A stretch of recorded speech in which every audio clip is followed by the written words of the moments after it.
Shalom Shalom, estamos desde la Yeshiva Tefila Emet, quien les habla Liat Cohen Ben Shahar, talmid de la Yeshiva. Vamos a continuar con los estudios del rabino del doctor Rifat Sonsino, que nos habla sobre historia, cultura, religión, y es una introducción a los principios y prácticas del judaísmo contemporáneo. En esta ocasión vamos a hablar de un tema que me llama mucho la atención. Vamos a hablar sobre la comunidad judía, sobre los lugares que va la comunidad judía, y vamos a hablar primero sobre la sinagoga. Vamos a tocar este tema que es muy importante. Y hay dos significados de los cuales se conocen los lugares de culto para un judío, que son el templo o la sinagoga. ¿Cuál es la diferencia entre estas dos palabras, templo o sinagoga? La palabra sinagoga significa lugar de reunión. Actualmente, casas de oración judías se llaman sinagoga, mientras que otras se denominan templos. Sin embargo, no hay diferencia en el significado de la institución. La primera palabra es una palabra que viene del griego y la segunda en latín, y ambas hacen referencia al mismo santuario.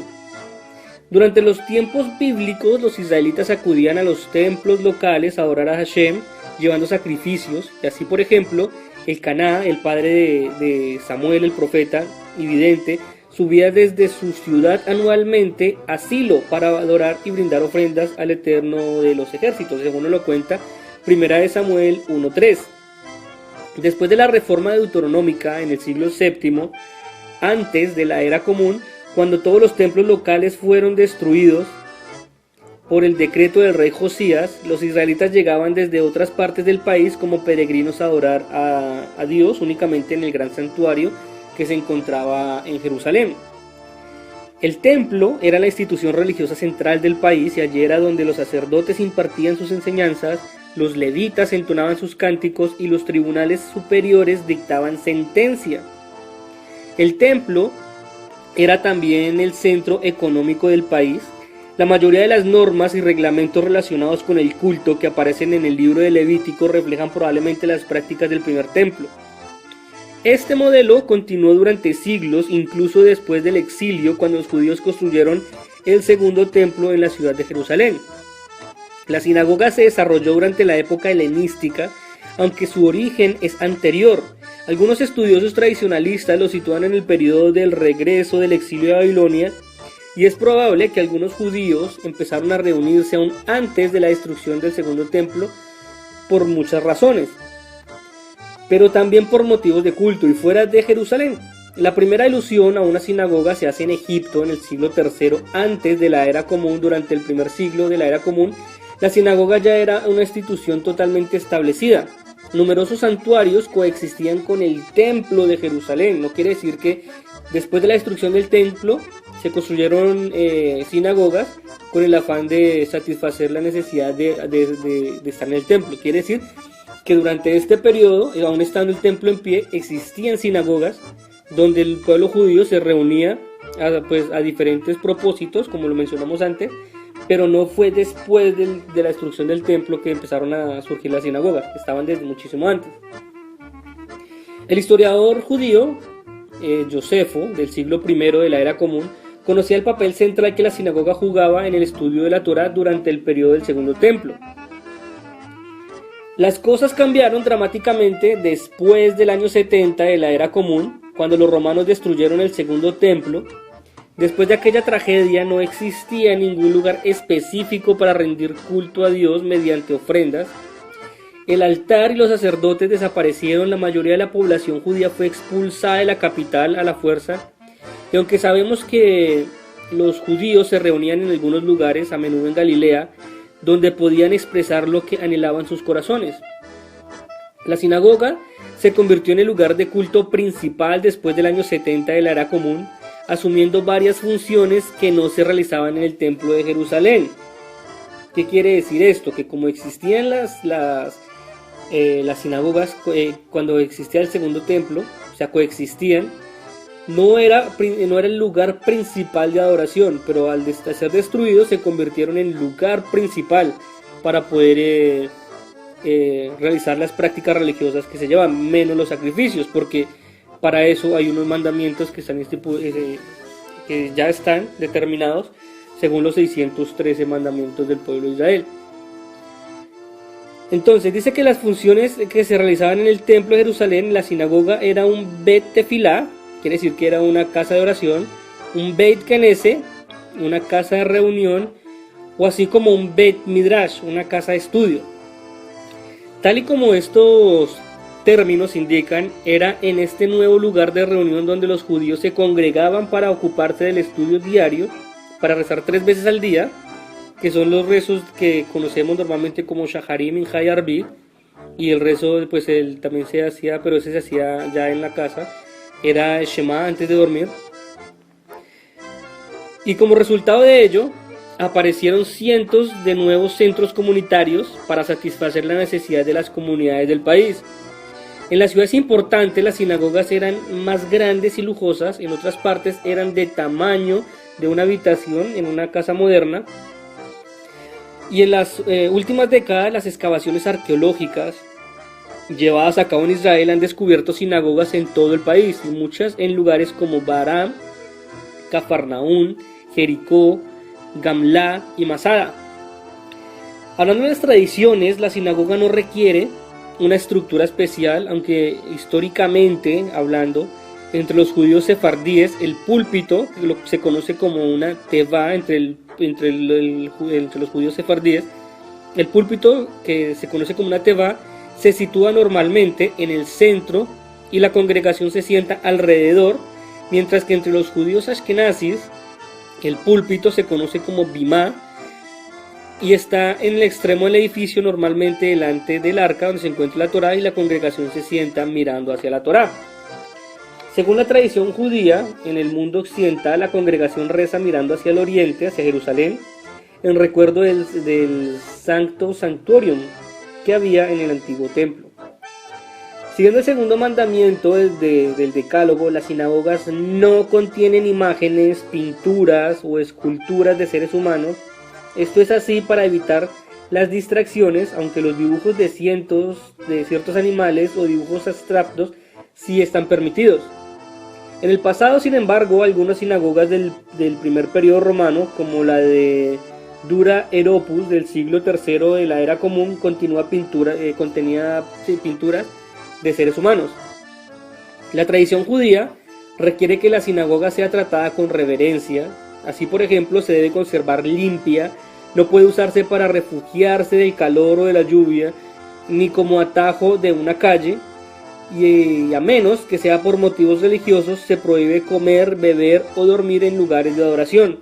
La ley judía especifica que los miembros de la comunidad pueden obligar a otros a construir una sinagoga y a comprar los libros para el estudio, según lo dice el Shulchan Aruch 12. Ahora, si hablamos de los objetos religiosos de la sinagoga, en la sinagoga hay varios objetos muy importantes, tomando en cuenta el más importante, el Sefer Torah, que es el rollo de la Torah. Cada sinagoga acostumbra a tener uno o más rollos de la Torah que contienen los 5 libros atribuidos a Moshe, aunque el tamaño de las letras de algunos rollos pueden ser mayor en unas y menor en otras. De acuerdo a la tradición, los rollos tienen el mismo número de columnas, 248 columnas escritas en 80 fragmentos de pergamino. Estos rollos están escritos por un sofer, que es un escriba profesional, sobre un pergamino usando una tinta y una pluma especial. La tradición dicta que el que escriba no debe escribir el texto de memoria, sino que debe usar un texto correctamente escrito delante de él. En el pasado todos los escribas tenían que ser varones. El judaísmo progresista no pone objeción en que las mujeres también sean escribas. El rollo de la Torá está adornado con un kéter, una corona, sobre el rimonín, que son unas granadas. He puesto que encima de los rollos de madera, a menudo los rollos estaban cubiertos por mantos decorados. Un hoshen, o sea el pectoral, se coloca habitualmente encima de estos mantos, y muchas congregaciones tienen mantos decorados para los días laborales y el día de Shabbat y los días de fiesta. Los mantos blancos se utilizan en altas fiestas. y también es costumbre no tocar el pergamino durante la lectura de la Torá. Se utiliza un aparatico que se llama un yad, que es una mano, como un puntero para ayudar al lector a seguir el texto sin perderse. En el judaísmo progresista las mujeres también pueden leer la Torá. Se considera que la Torá es un objeto sagrado y por ello necesita ser tratado con reverencia por parte de la congregación. Cada cierto tiempo un escriba competente debe examinar el rollo de la Torá para comprobar que éste no contenga errores o que las letras sean ilegibles. Cuando la Torá no puede utilizarse por su antigüedad o porque sufre desperfectos, debe guardarse en una genizá, que es un almacén de libros religiosos y rollos que contienen el nombre de Dios. Así bien, debe ser enterrada en un cementerio mediante un servicio especial. También existe otro, ya esto en cuanto a la Torá, también en la sinagoga hay un Aron HaKodesh, que es el arca sagrada, y cada sinagoga contiene un arca sagrada que alberga el rollo de la Torá. El arca puede ser una simple caja vertical o bien un contenedor adornado. A menudo las arcas están cubiertas por un parojet, que es una cortina que la cubre. Y esta cobertura es para evitar que malos olores entren hacia el arca sagrada, hacia el Aron HaKodesh. También hay una menorá, que es un candelabro de 7 brazos, no lo van a confundir con el de Hanukkah, que trae 2 más. La menorá es el candelabro de 7 brazos. Junto al púlpito, la mayoría de sinagogas tienen una menorá de 7 brazos. La menorá de 7 brazos rodeada por 2 ramas de olivo y la palabra Israel debajo. El símbolo histórico del judaísmo y símbolo oficial del Estado de Israel. Por eso la Knesset, que es el parlamento israelí, hay actualmente una menorá gigante, y la estrella de David es un símbolo más reciente en la vida judía. La menorá se menciona por primera vez en la relación con el tabernáculo en el periodo del desierto, cuando el templo construido por el rey Salomón tenía 10 lámparas. Cuando los romanos tomaron Jerusalén y la destruyeron, el segundo templo, se llevaron la menorá a Roma como trofeo. Podemos ver en una representación de esto en el arco de Tito, situado entre el Coliseo y el Foro Romano. Esta menorá de 7 brazos no debe confundirse con la menorá de Hanukkah, que tiene 8 brazos más una luz auxiliar, que es el Ner Tamid, la luz perpetua, que es la lucecita de la mitad. Delante del arca, las sinagogas colocan una luz perpetua encendida bien con mechas de algodón o aceite o bien eléctrica. Esta mechita que se pone delante del arca se llama un Ner Tamid, que es la luz perpetua, y nos dice que puede ser encendida o con mechas de algodón y aceite o también puede ser eléctrica. Esta luz perpetua se remonta hasta el tabernáculo en el libro del Éxodo 27:20, del libro de Levítico 24:2, donde había una luz perpetua que se mantenía regularmente, y en el periodo rabínico regularmente se interpretó como permanentemente. La luz perpetua representa la presencia de Hashem, como lo menciona el Talmud en el Tratado de Shabbat 22b, y es el símbolo de la Torá que menciona el libro de Éxodo Rabá 36:2. Ahora, hay una galería de las mujeres que se conoce como Ezrat Nashim. En el templo de Jerusalén las mujeres permanecían en el patio de las mujeres. En las sinagogas ortodoxas de hoy y en algunas conservadoras también las mujeres se sientan separadas de los hombres en alguna zona llamada Galería de las Mujeres, que separa por una mejitza, una partición, para no revolverse entre los hombres. Y esto se hace para proporcionar que cada sexo se concentre en la oración y no en la otra persona. En las sinagogas progresistas y en las de otras denominaciones judías, hombres y mujeres se sientan juntos, pero por lo general siempre están separados. Esto es para evitar distracciones, tanto los hombres con las mujeres y las mujeres con los hombres. Según los profesionales en la sinagoga, hay ciertas personas que son las personas que dirigen estas sinagogas, En la sinagoga de hoy el trabajo se realiza de forma cooperativa entre los profesionales y los voluntarios laicos, y entre los profesionales están el rabino, está el Hazán o el cantor, está el director de la escuela religiosa. Y si hablamos del concepto del rabino, el rabino es el líder religioso de la congregación. En el movimiento ortodoxo solo un hombre puede ser rabino, y hay otros movimientos religiosos judíos que han aceptado a las mujeres como rabinas. Igual, como digo, lo normal es que sea un hombre. El rabino ordenado es un prestigioso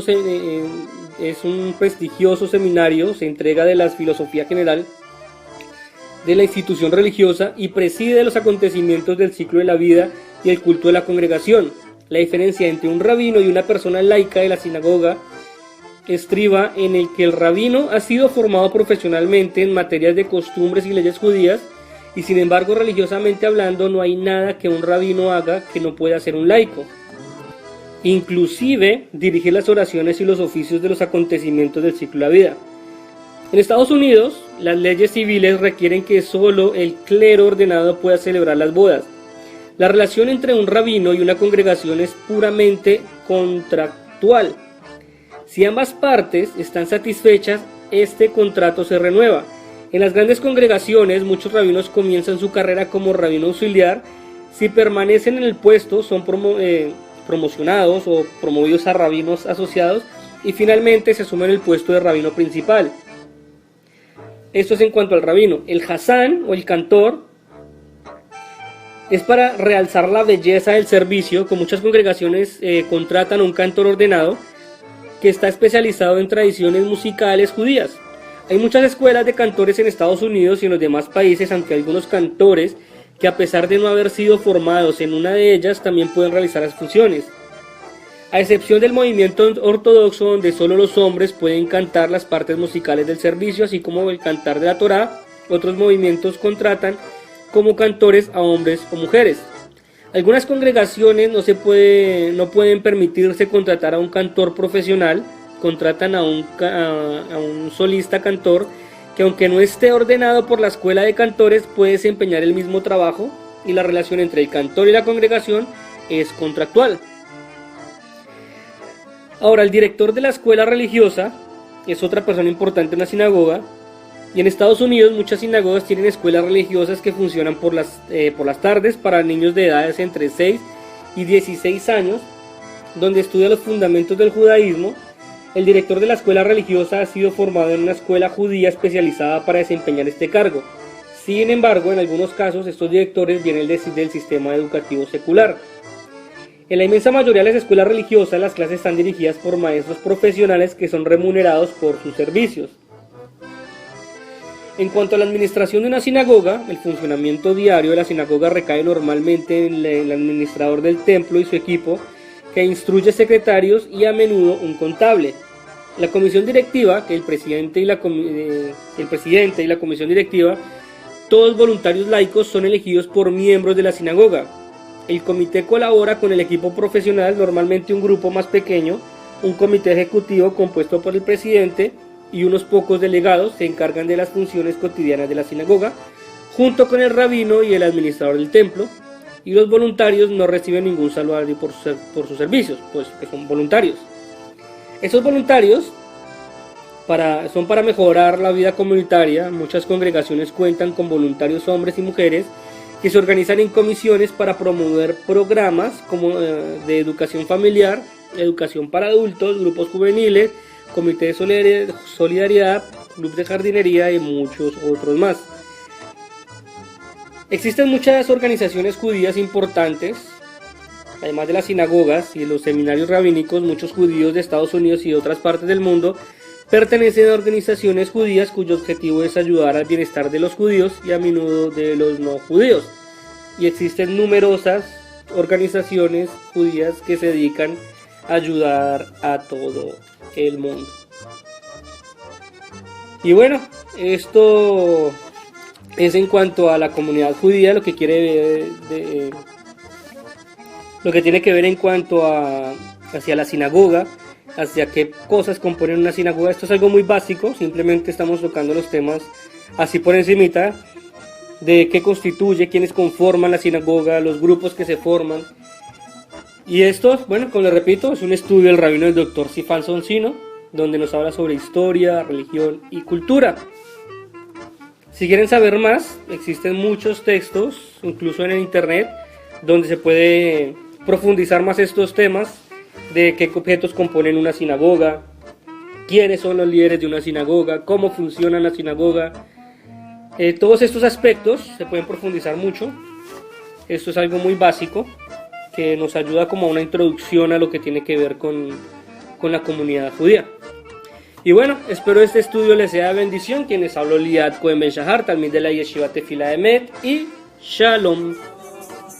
Regocíjate y canta, adoradora de Sion, porque grande es, porque grande es, porque grande es en medio de ti el Santo de Israel, porque grande es, porque grande es. Porque grande es en medio de ti el Santo de Israel. Baruch Hashem, בשעה טובה, עת הושגו, Baruch Hashem.